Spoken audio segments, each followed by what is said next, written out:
Welcome you friends to this Ictus broadcast in the Facebook page. I greet you all in the precious and all-powerful name of our Lord and Savior Jesus Christ, who has entrusted to us the ministry of intercession and reconciliation. बंधुगण आपण मानकु मो इक्तुस ministry Facebook page को निमंत्रण करुछि। प्रभु जीशु ख्रीष्ट नाम रे आपण मानकु प्रेम नमस्कार जनाउछि। विश्वास करुछि आज जो विषय नहीं कि माने पवित्र शास्त्र ध्यान करिबा आमकर आत्मिक जीवन रे निश्चय साहाय्य करिवो। Friends, today what we are going to discuss from the Word of God, I'm sure God is going to bless us. Today the scripture portion what we will see that you will find in epistle written by Paul to Ephesians chapter 5 from 14 to 17. I will read in Oriya. If you have an English Bible, you can see that. Ephesio तार 5 पर्व 14 रु 17 पर्यंत आम देखा प्रमुख वाक्य से माने ध्यान करवा। एणु उक्त अच्छी हे निद्रित जाग मृत मान मध्यरु उठ पुणी ख्रीष्ट तुमको आलोक प्रदान करिवे। अतएव अज्ञान परि न होई ज्ञानी परि निज आचरण संबंध रे विशेष सावधान हो। पुणी सुजोगर सद्व्यवहार कर कारण काल मंद अटे। तेणु निर्बोध न होई प्रभुंकर इच्छा कौन ता बुझ। आम जो पद नहीं आज आम आलोचना करवा ध्यान करवा किसी समय निमंते ताहा होउची एफिसियो तार 5 पर्वर 16 पद। एठी लिखा जाउची जे समय सद्व्यवहार कर। एठी लेखा सुजोग लिखाई कि जो देखा इंग्लिश लिखा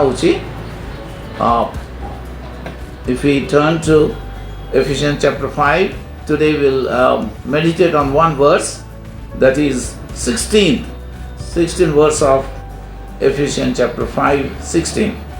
It says, redeem the time. King James version says, redeem the time because the days are evil. In other translations we find, in English it says, making the most use of time.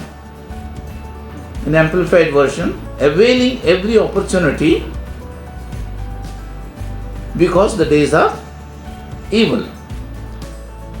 Odia मान देखो ताकू जो मैंने Odia translation करवा ताले देखिबा से समय सद्व्यवहार कर लेखा अछि बुद्धि सह आचरण कर प्रभुंकर इच्छा कौन ता बुझ कारण काल मंद अटे। काल मंद अटे ए विषय में बेसी किछ कहबा जाऊनी कारण आम जाचु जो परिस्थिति मध्य देकर आम जाऊँ ए 2 वर्ष है एथुरु स्पष्ट भाव जना पड़ू जे आम एक भयंकर परिस्थिति एक जटिल परिस्थिति मध्य देकर जाऊँ। अब से प्रभु को वाक्य कहूँ जे तुमने समय सद्व्यवहार कर। वर्तमान परिस्थिति जटिल भयंकर जदि आम सामाजिक भाव देखा अर्थनैतिक भाव देखा राजनैतिक भाव देखा और पारिवारिक और व्यक्तिगत क्षेत्र में ताहा एक भयंकर समय अटे। We are going through a perilous time. a time of crisis for the last 2 years.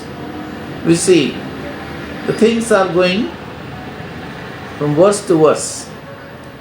Whatever it may be, we are not looking to the situations, we are not looking to the circumstances, because we are looking to the living God. So nothing to worry for that, because God is in control. ଆମର କୌଣସି ବିଷୟ ଭୟ କରିବା ନାହିଁ। ଏଠି ଯଦି ଆମେ ଦେଖିବା କିଭଳିଆ perilous time, କିଭଳିଆ ଭୟଙ୍କର ଦିନ, ତେଣୁକରି ଏଠି କୁହାଯାଉଛି now is the time to give our attention to the things of God. We are in end time. Physical, ethical and spiritual signs are pointing for the second coming of Jesus Christ.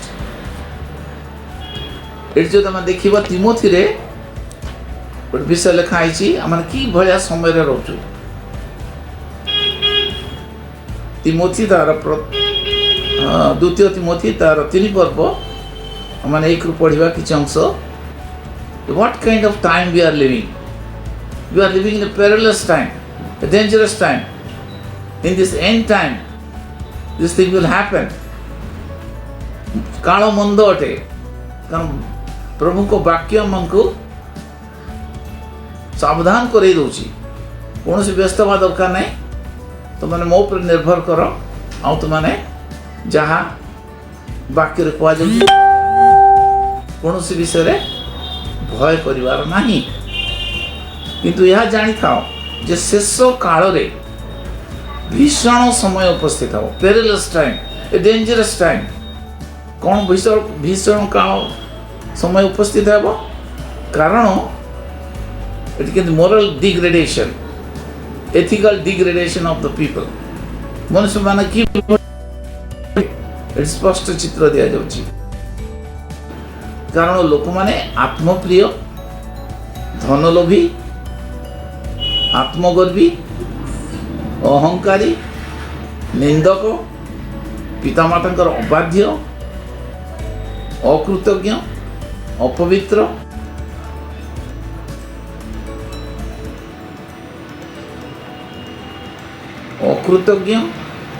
ଅପବିତ୍ର, ସ୍ନେହଶୂନ୍ୟ, ଅମିଳନ ପ୍ରିୟ, ଅପବାଦକ, ଅଜିତେନ୍ଦ୍ରିୟ, ପ୍ରଚଣ୍ଡ, ଉତ୍ତମ ବିଷୟର ଘୃଣାକାରୀ, ବିଶ୍ୱାସଘାତକ, ଦୁଃସାହସୀ, ଦାମ୍ଭିକ ହେବେ ଓ ଈଶ୍ୱର ପ୍ରିୟ ନ ହୋଇ ବରଂ ବିଳାସ ପ୍ରିୟ ହେବେ। These are the signs how people will behave. They will be arrogant. They will be treacherous. Pride.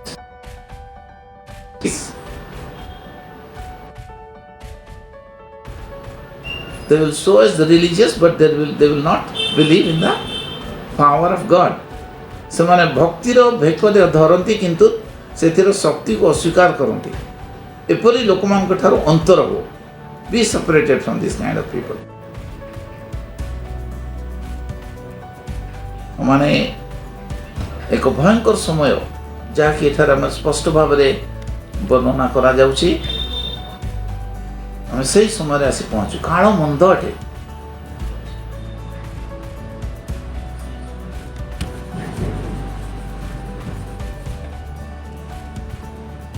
ମାନେ ଦେଖିବା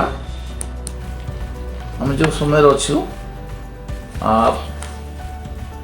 ସମୟର ସଦ୍ବ୍ୟବହାର କର। ଏଠି ଗୋଟେ ବିଷୟ କୁହାଯାଉଛି, ବହୁତ ଇମ୍ପୋର୍ଟାଣ୍ଟ ବିଷୟ, ରିଡିଂ ଦ ଟାଇମ୍। ଆଜି ମାନେ ଦେଖିବା ସମୟଟା କ'ଣ,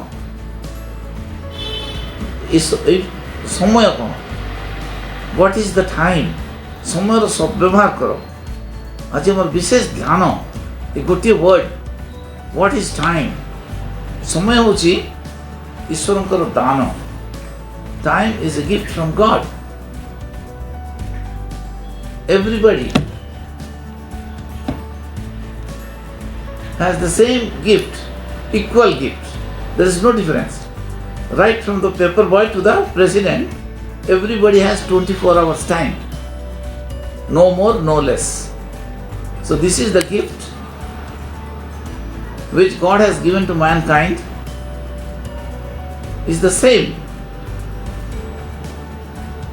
And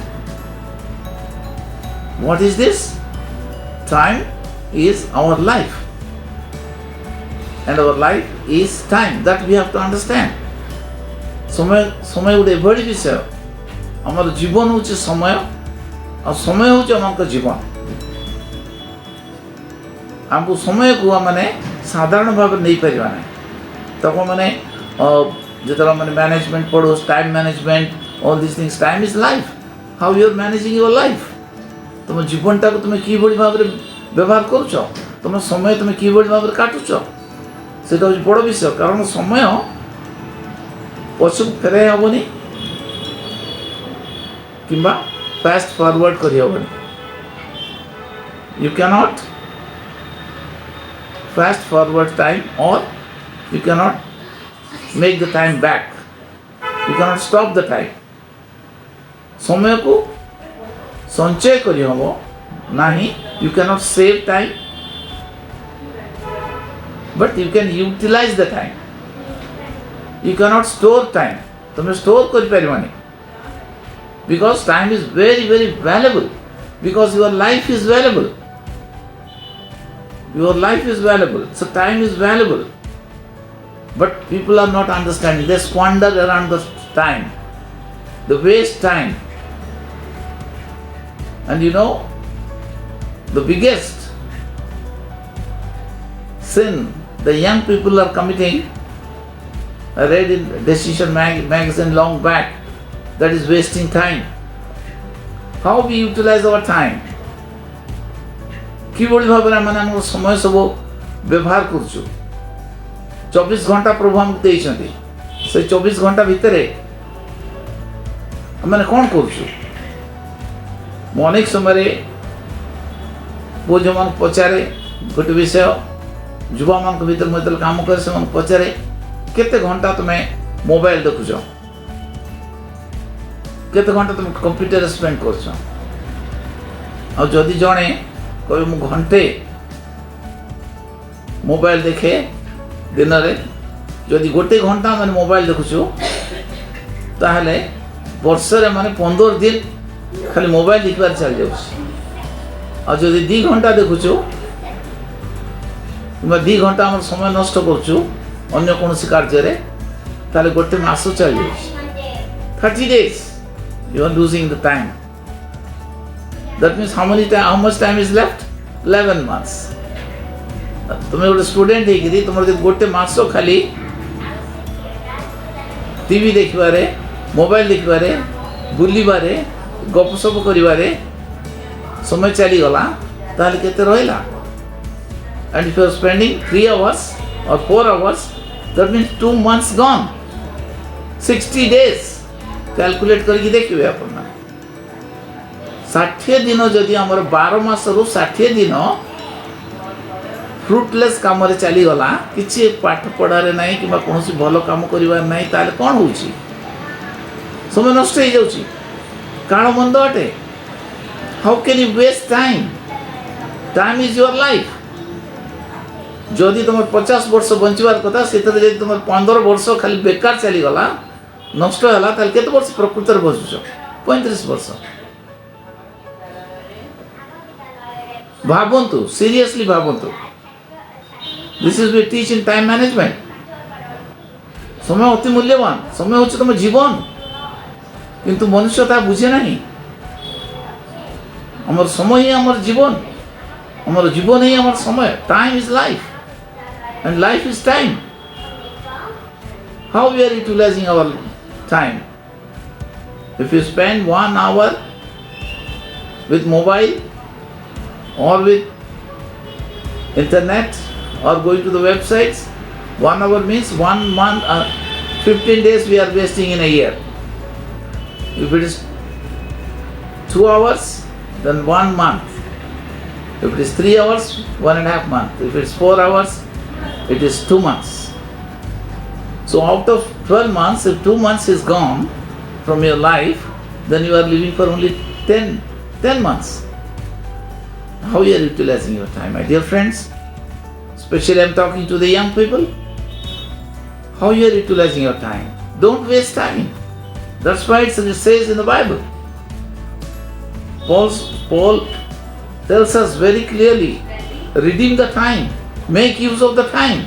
You can use the time. You cannot store it. You cannot stop it. तुम केवल समय को सद्व्यवहार करिपारिबो. देखो तो 6 o'clock is gone. It will never come back again. तो से समय हम कौन करछु? या हम किपरि व्यवहार करछु? How much time we are devoting for our studies? How much time we are devoting for helping others? How much time we are devoting for the housework? How much time we are devoting for our Creator who has made us and given us this time, given us this life? केते समय प्रभु को थारा मन देउछु? हमर आत्मिक उन्नति निमंते प्रार्थना करिवारे, Bible पढ़िबारे, Bible ध्यान करिबारे, प्रभु को कथा कहिबारे, ईश्वर को राज्य और धार्मिकता अन्वेषण करिबारे. कारण लिखा है seek ye first the kingdom of God and his righteousness, and all these things will be given unto you. तो आज हम देखिबा समय मूल्यवान, समय केते मूल्यवान. Time is so precious. Time is your life, as I told you. So we will see this time, TIME. Today I am going to tell about this TIME, 4 words, and we'll meditate on those words. T, turn to God. T letter says turn to God. Then I, TI, invest in the Lord. M, march with God. E, endure hardship with God. Time. आम आज 4टी विषय देखा समय को लेकरी. प्रथम है वर्तमान समय आसी आम सृष्टिकर्ता को आम दृष्टिपात करिया पड़ियो. Now the time has come. We have wasted our time in this world because we know that this world is not our home. ए जगत आम चिरस्थायी निवास नुहे. हमको दिने ना दिने जगत छाड़ी जीवा पड़िबो. पड़ जीवो आमे. आम जीवन को आम कौन करछु? कौन सी विषय स्थायी नहीं. सब अस्थायी विषय अच्छी. आम जानी आम मन अच्छी. Mind is self conscious. Body अच्छी. आम शरीर अच्छी. Body is world conscious. By 5 senses we know the world, and thus we have a soul that will not die. A body will go to the dust. It has come from the dust. It will go to the dust. आम शरीर मृतिका आस मृतिका को चली जीव किंतु आम आत्मा मरबनी. कट जीव. दिने ना दिने आमको छाड़ी जीवा पड़िबो. वर्तमान समय आम ईश्वर को विषय मनोयोगी हेबा. शेष समय शेष दिन अच्छु. जीशुंकर द्वितीय आगमन सन्निकट. आम जाचु आमने मस माने प्रभु जीशु ख्रीष्ट जन्म जयंती पालन करने जाटा बड़ विषय नुहे. प्रभु जीशु ख्रीष्ट ए जगत को आसी ईश्वर मानव रूप में जगत को आसिले. पवित्र जीवन काटिले. पाप शून्य जीवन काटिले. पुणी शेष आम निमंते क्रूसरे निज को बलिदान देले. आमको पाप उद्धार करने निमंते से निजर जीवन देले. और बिना मूल्य आमको परित्राण जाचुंट. जे कि विश्वास कर से विनष्ट नहीं अनंत जीवन पाइब. से हमको जाचुंट बिना मूल्य. जे कि आबाल वृद्ध वनिता जाति धर्म निर्विशेष से हम बिना मूल्य परित्राण दौरान. और से कहते तुमने जदि परिश्रांत भार लोक भारग्रस्त लोक तुमने जब कष्ट भितर अच्छ दुख भितर आस मो निकट को आस. प्रभु जीशु ख्रीष्ट समस्त. प्रभु जीशु ख्रीष्ट कौन धर्म स्थापन करने आसी न. प्रभु जीशु कौन गोटे दल गठन करने आसी न. प्रभु जीशु ख्रीष्ट मानव पतित मानव निमंते आसते से निमंते निजक बलिदान दे से पापर उद्धार करेंगे और से अनंत जीवन देवे से अनंत जीवन जे आसुचंती प्रभु जीशु ख्रीष्ट कहले मु पथ सत्य जीवन अटे मो दे न गले कि पिता निकट को जाई पारि माने और से पुनरुत्थित प्रभु जीशु ख्रीष्ट he is the same yesterday today and forever Jesus Christ came for all and he gave his life for all and rose again and he is telling come unto me and I will give you rest. If you are going through trouble, if you are going through problem, if you are going through any circumstances, any crisis, come to me, I will give you rest because he is a living God. So we are presenting here the living God to this dying world. आज प्रभु जीशु ख्रीष्ट को बिना जगत मृत से समस्त से गोटे धर्मर नुहति आम धर्मर विश्वास करूँ प्रभु जीशु ख्रीष्ट धर्म स्थापन करने से मनुष्य को नूतन जीवन देवाई आसते परिवर्तन करने शांति मुक्ति शक्ति देवाई आसते तो आज समय आम को now for everyone those who are listening look to the Lord जो मैंने आज शुणुंट जेकोसी व्यक्ति होता कहीं प्रभु जीशु ख्रीष्ट समस्त से मत दृष्टिपात कर turn to God turn to the Lord ईश्वर निकट को फेर ईश्वर को दृष्टिपात करो T first letter of time turn to God दृष्टिपात करो फेर अनुताप करो repent and return we are sinners मत दृष्टिपात करो look on to me turn to God बर्तमान समय आसी we have to turn to God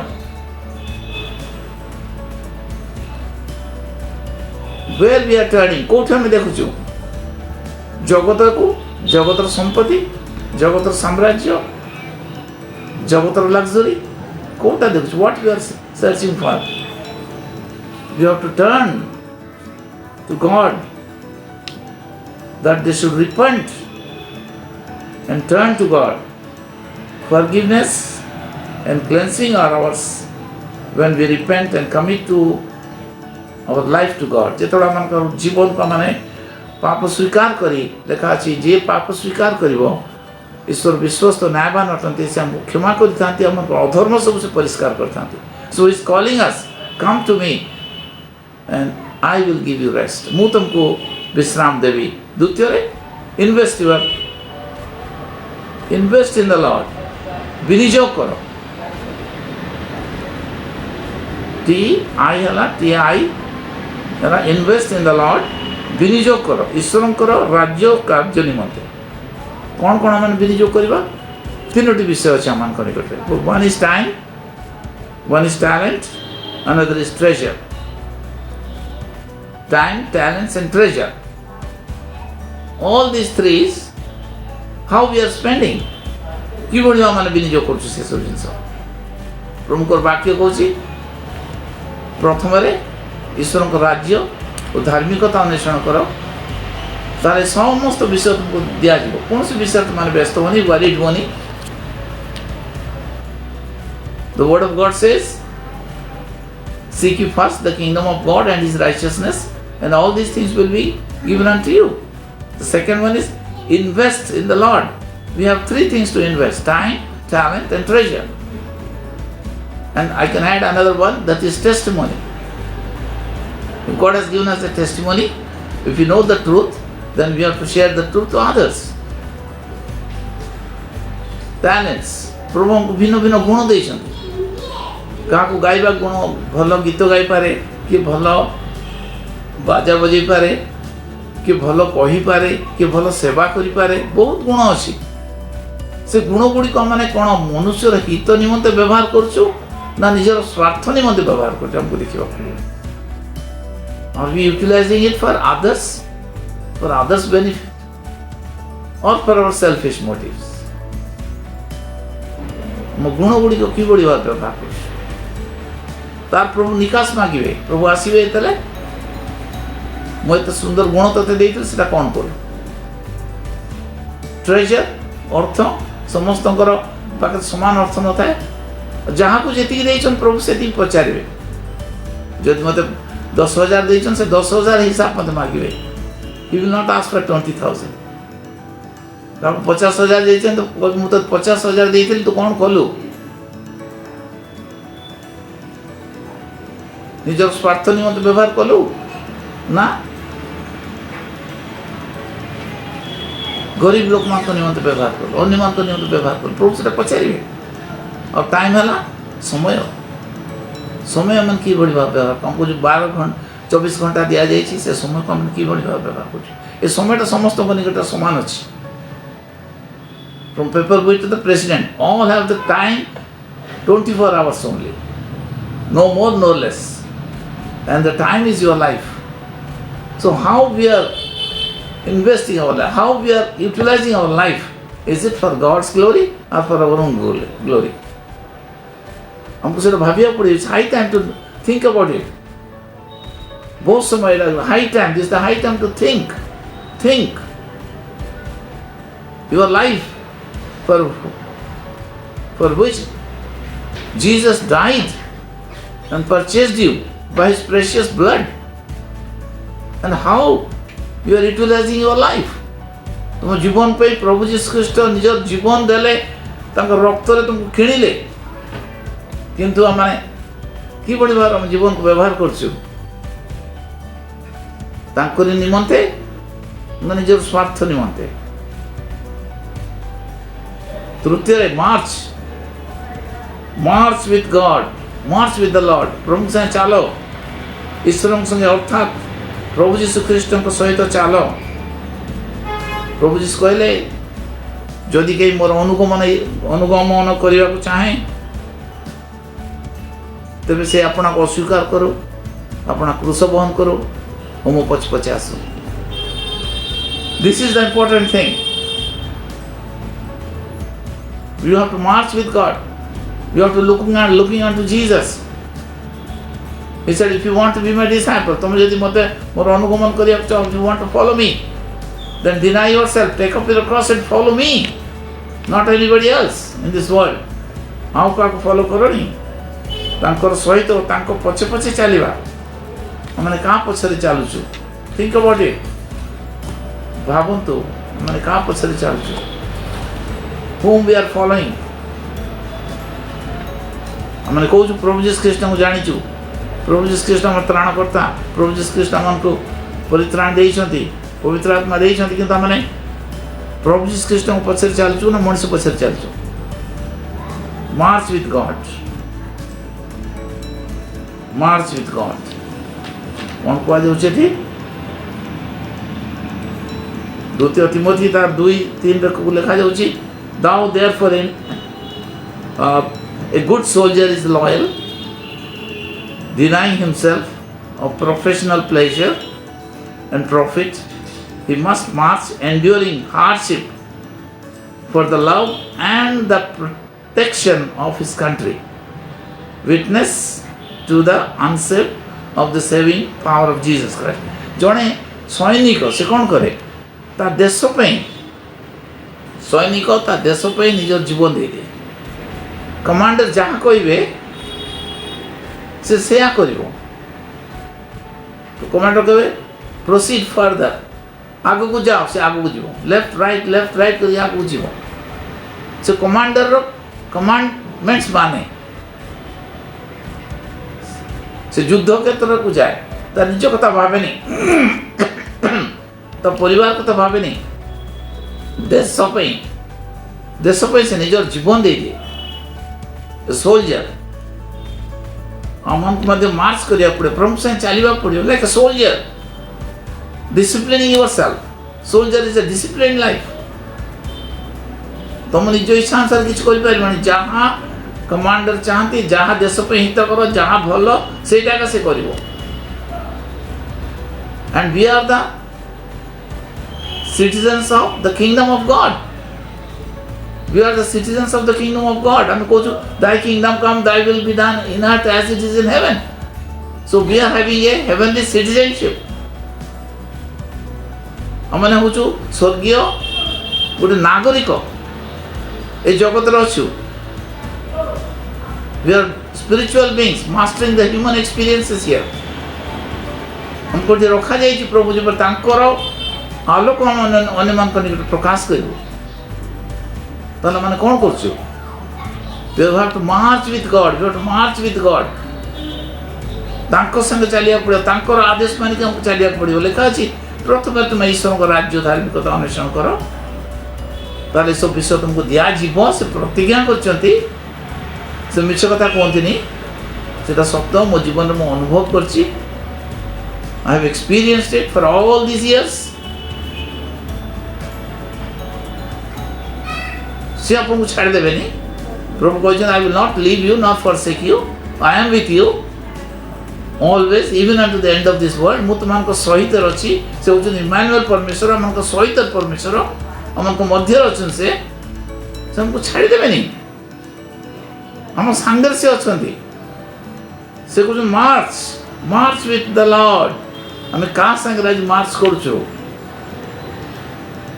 first of all you have to turn your eyes turn to the Lord secondly invest your time talents in the Lord and then march with the Lord and fourthly endure hardship प्रभु पे हमको दुख कष्ट भीतर देख जीवा पड़िबो don't think that is a bed of roses प्रभु को आम देखीचु जो प्रथम जेते बेले आद्य मंडली आरंभ होला सेही टाइम रे प्रोसिक्यूशन आसीबो सत्य पे ठिया हेले बाधा विघ्न आसीबो हमन को जीवन रे किंतु हमन भय करिबा नाही प्रभु यीशु ख्रीष्ट निजे कहउचंती जदि मते जगत घृणा कला तुमन को मध्य घृणा करिवो जदि मते जगत ताड़ना कला ताले तुमन को मध्य ताड़ना करिवो तुमने गुरु ठार श्रेष्ठ नुह तो प्रभु को पछरे गला बेले को हमन को सब जिंस भीतर देकी जीवा पड़िबो किंतु कोनोसी विषय भय करबानी हम डरी जीवा नै हम कोनोसी भूल काम करनु प्रभु करे तुम हो जगतर लवण तुम हो जगतर ज्योति we are like salt and we are like light of this world. Jesus said you are the light of the world, so people will see light. If we don't show the light, how can they are in darkness. जगत अंधकार भीतर अछंती ताको हमको आलोक देखिबा पड़िबो कारण प्रभु यीशु ख्रीष्ट is the real light and he said you are the light, he is the real light and we will reflect Jesus Christ in our life. तांकर प्रतिफलन रामंकर आलोक अन्य माने देखिबा परिबे तो endure hardship for the Lord प्रभु को निमंते दुख कष्ट भीतर देख जीवा पड़िबो अब जे लेखा अछि मैथ्यू तार 24 पर्व 13 पदरे मात्र जे शेष पर्यंत धैर्य धरी रहिबो से परित्राण पाइबो शेष पर्यंत जे धैर्य धरी रहिबो से परित्राण पाइबो ताना माने एठी endure hardship for the Lord, but he that shall endure unto the end, the same shall be saved. द्वितीय तिमोथी तार 2:3 रखवा जाउची thou therefore endure hardship as a good soldier of Jesus Christ. Endure hardship, perseverance, endurance, tolerance. Because we love people, we love God and we love people. We don't want that people should be lost. लोक माने प्रभु यीशु ख्रीष्ट को दिन मृत्यु को चल जाउछथि नरक को चल जाउछथि आमे चुपचाप देखि के बसिवानी हमको कहिबा को पड़िबो ए चारोटी विषय हम कि भली भाव समय को सब व्यवहार करिबा परिबा प्रथम ला वी हैव टू टर्न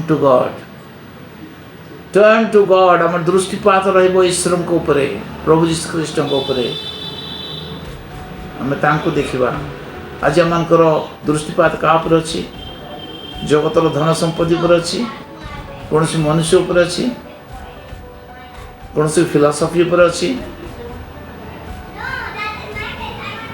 कोनसी हमर ट्रेडिशन प्रति अछि का ऊपर हमनको भरोसा आज अछि हमने दृष्टिपात करवा ଈଶ୍ୱରଙ୍କୁ ଦୃଷ୍ଟିପାତ କରିବା। Turn your eyes to God. Time has come. Look unto Jesus, the author and finisher of our faith. ତାଙ୍କୁ ଦୃଷ୍ଟିପାତ କର। ଆଉ କୋଉଠି ନାହିଁ। ବର୍ତ୍ତମାନ ଘଡ଼ି ସନ୍ଧି ବିଷୟରେ ଯାଉଛୁ, ସମସ୍ତେ ଗୋଟେ ଭୟର ବାତାବରଣ ଭିତରେ ଯାଉଛନ୍ତି। Why should we fear? God is with us. He is in control.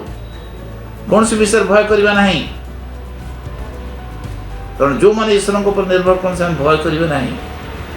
They will not fear. So we have to turn to God. Then secondly, we have to invest our time, talents, treasure and testimony. ଏ ଚାରୋଟି ବିଷୟ, ଆମମାନଙ୍କ ସମୟ, ଆମମାନଙ୍କ ଧନ,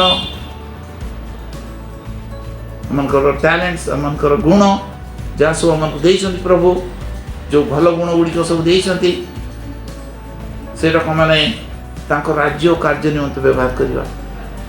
ନିଜର ସ୍ୱାର୍ଥ ନିମନ୍ତେ, କ୍ଷଣିକ ଜଗତ ନିମନ୍ତେ ଆମେ ବ୍ୟବହାର କଲେ କ'ଣ ହେବ? ସେଇଟା ଏସବୁ ଜିନିଷ ଆମେ ଯେତେବେଳେ ଆଖି ବୁଝିବା, ସବୁ ଜିନିଷ ଏଠି ରହିଯିବ। ସବୁ ଆମର ବ୍ୟାଙ୍କ ବାଲାନ୍ସ ରହିଯିବ, ଆମର ଯେଉଁ ବଡ଼ ବଡ଼ ଘର ସବୁ କରିଛୁ, ଅଟ୍ଟାଳିକା ଗୁଡ଼ିକ ମଧ୍ୟ ରହିଯିବ। କ'ଣ ନେଇକିନା ମାନେ ଯିବୁ? ବାକ୍ୟ କୁହା ନଗ୍ନ ମାନେ ଆସୁ, ନଗ୍ନ ଭାବରେ ଯିବୁ। Naked you have come, naked you will go. Nothing you will take from this world. How you are utilizing your life? ଆମ ଜୀବନକୁ ଆମେ କିଭଳି ଭାବରେ ବ୍ୟବହାର କରୁଛୁ? ଆଜି ସେଇଟା ଆମର ବିଶେଷ ଧ୍ୟାନର ବିଷୟ। ଆପଣମାନେ ସିରିୟସଲି ଏଇଟା ଭାବିବେ। ଆମେ ଆଉ ଗୋଟେ ବର୍ଷ, ଆଉ କିଛି ଦିନ ପରେ ପ୍ରଭୁ କଲେ ଆମେ ଆଉ ଗୋଟେ ନୂଆ ବର୍ଷ ଭିତରେ ଯିବା ପାଇଁ ଯାଉଛୁ। ଆମେ ଟିକେ ଇଭାଲୁଏଟ୍ କରିବା, ଏଇ ବର୍ଷ ଭିତରେ ମୁଁ କ'ଣ କରିଛି, ମୋ ଜୀବନକୁ କିଭଳି ଭାବରେ ବ୍ୟବହାର କରୁଛି, ଈଶ୍ୱରଙ୍କ ରାଜ୍ୟ ଧାର୍ମିକତା ନିମନ୍ତେ ନା ନିଜର ସ୍ୱାର୍ଥ ନିମନ୍ତେ, କିଭଳି ଭାବରେ ମୋ ଜୀବନକୁ ଆଜି ବ୍ୟବହାର କରୁଛି। The life you live, the time you live in this world, ତୁମେ ଯେଉଁ ଜୀବନ ଯାପନ କରୁଛ ସେଟା ହେଉଛି ତୁମର ସମୟ ଏ ଜଗତରେ। ଯଦି ମୋର 50 ବର୍ଷ ବଞ୍ଚିବା କଥା, ଆଉ ମୁଁ 40 ବର୍ଷ ବଞ୍ଚିଛି, ତାହେଲେ ଆଉ 10 ବର୍ଷ ମୋତେ ବଞ୍ଚିବି। ସମୟ ଜୀବନ ମୋ ପାଇଁ। ଜଗତଟା ରହିଥିବ, ପ୍ରଭୁ ଆସିବା ଡେରି କରିପାରନ୍ତି, କିନ୍ତୁ ମୋ ଜୀବନଟା ତ ଚିରସ୍ଥାୟୀ ନୁହେଁ। ମୋତେ ଦିନେ ନା ଦିନେ ଏଇ ଜଗତ ଛାଡ଼ି ଯିବାକୁ ପଡ଼ିବ। Time is life and life is time. So how you are spending your life? এই ପ୍ରଶ୍ନ, ଗୋଟିଏ ପ୍ରଶ୍ନ କରିବେ ଆଜି ଏ ଧ୍ୟାନରେ ବିଶେଷ ଭାବରେ। ମୋ ଜୀବନକୁ ମୁଁ କିଭଳି ଭାବରେ ବ୍ୟବହାର କରୁଛି, କାହା ନିମନ୍ତେ? ପ୍ରଭୁ ଆପଣଙ୍କ ସାଙ୍ଗେ କଥା କହିବେ, ପବିତ୍ର ଆତ୍ମା କହିବେ, ଆଉ ସମୟ ଥାଉ ଥାଉ ମାନେ ଫେରି ଆସିବାକୁ ପଡ଼ିବ। এই চারটি বিষয়, time, turn to god. I invest your time, talent, treasure and testimony for the Lord. तुमको यदि प्रभु ଦେଇଛନ୍ତି, तुम जो प्रभु यीशु ख्रीष्ट को जानिଛ निज व्यक्तिगत परित्राणकर्ता रूपे, ताहले अन्य को जाइक कुह, टेल अदर्स। तुम जो न कहूछ ताहले तुम दायी हबो, सेमान का रक्तर दायी हबो। So think about this, my dear friends.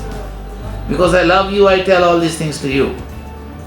ମୁଁ ତୁମକୁ ଭଲ ପାଏ, ତେଣୁକରି ମୁଁ ଏଇଟା କହିବା ପାଇଁ ଚାହେଁ। ମୁଁ କାହାକୁ ସମାଲୋଚନା କରୁନି, କିନ୍ତୁ ସମୟ ଥାଉ ଥାଉ ପ୍ରଭୁ ଆମକୁ ଯାହା ଦେଇଛନ୍ତି ସେଟା ଅନ୍ୟକୁ ଆମେ ଦେଇକି ଯିବା। ମାର୍ଚ୍ଚ ୱିଥ୍ ଗଡ୍, ପ୍ରଭୁଙ୍କ ସାଙ୍ଗେ ଚାଲିବା। ଆମମାନଙ୍କ ଜୀବନରେ ସେଥି ନିମନ୍ତେ ପ୍ରଭୁଙ୍କ ସାଙ୍ଗେ ଚାଲିଲା ବେଳକୁ ଅନେକ ପ୍ରକାର ବାଧା ବିଘ୍ନ ଆସିପାରେ, କିନ୍ତୁ ପ୍ରଭୁ କହିଛନ୍ତି ସେ ଆମକୁ ବିଜୟୀ ଜୀବନ ଦେଇଛନ୍ତି। ଫାଇନାଲି ଆମେ ବିଜୟୀ ହେବା, ଆମେ ବିଜୟୀ ହେବା, ହେଇଛୁ ହବା, ଡରିବାର ନାହିଁ। ଶେଷରେ ଗୀତ ସଂଗୀତାରେ କୁହାଯାଉଛି 90 ତାର 12ରେ କୁହାଯାଉଛି, ଯେପରି ଆମ୍ଭେମାନେ ଜ୍ଞାନ ବିଶିଷ୍ଟ ଅନ୍ତଃକରଣ ପାଇପାରିବୁ, ଏଥିପାଇଁ ଆମ୍ଭମାନଙ୍କୁ ଆପଣା ଆପଣା ଦିନର ଗଣନା କରିବାକୁ ଶିକ୍ଷା ଦିଅ। Lord, help us to number our days.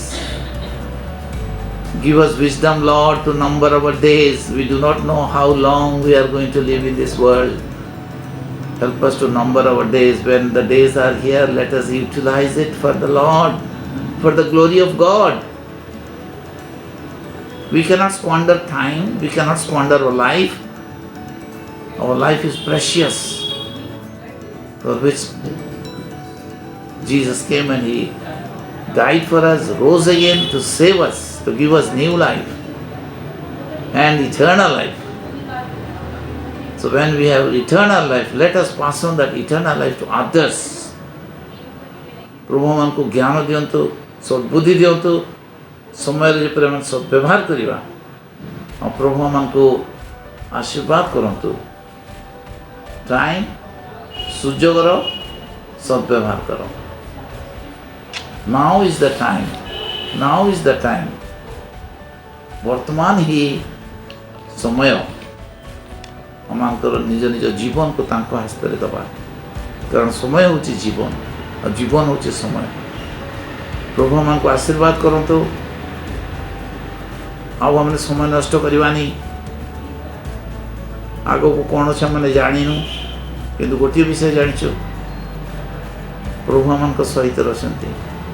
से कहते मु तुम कदापि परित्याग करी ना। I will never leave you not forsake you. I am with you. I am in you. पवित्र आत्मा से हमको देइछंती।